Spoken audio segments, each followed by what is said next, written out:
If you really want to change driver behavior when it comes to safety, then it makes sense to look at a blended coaching model. Right, so today we're talking about why in-cab alerts alone don't change driver behavior.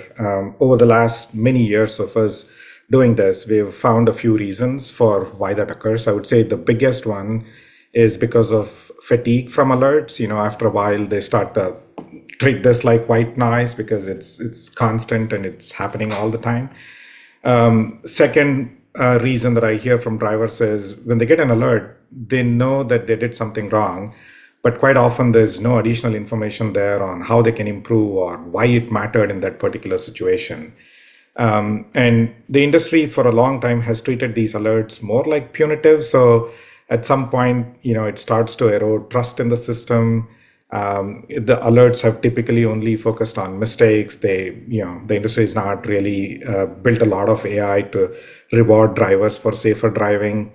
Also, I generally find that depending on the life stage of a driver, you could have some early drivers, seasonal drivers, more seasoned ones. So alerts tend to take this one size fits all approach because they beep exactly the same way, and it does not really cater to each driver's individual needs. And so I would say those are some reasons that always come up as to why alerts don't work.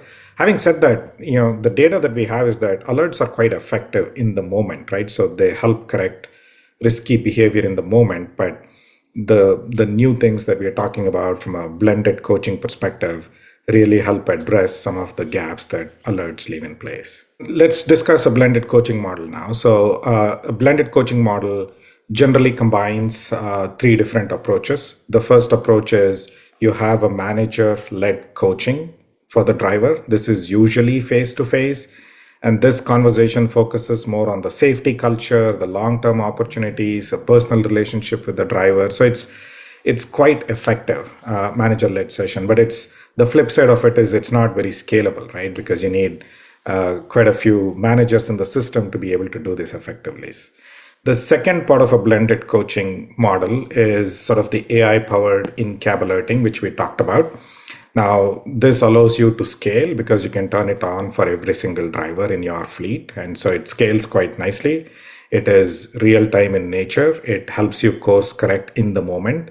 And so that's a good part of alerts and how they work.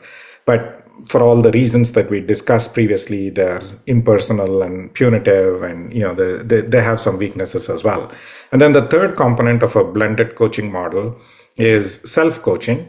So after a driver finishes a trip, they have the opportunity to reflect. They have the opportunity to look at their videos and alerts and see what they could be doing better when they are back on the road, right? And so a blended coaching model, what it does is it takes the strengths of all of these three systems, the manager-based coaching, the AI alerts in the cab, and self-coaching, and that is really why it becomes so effective.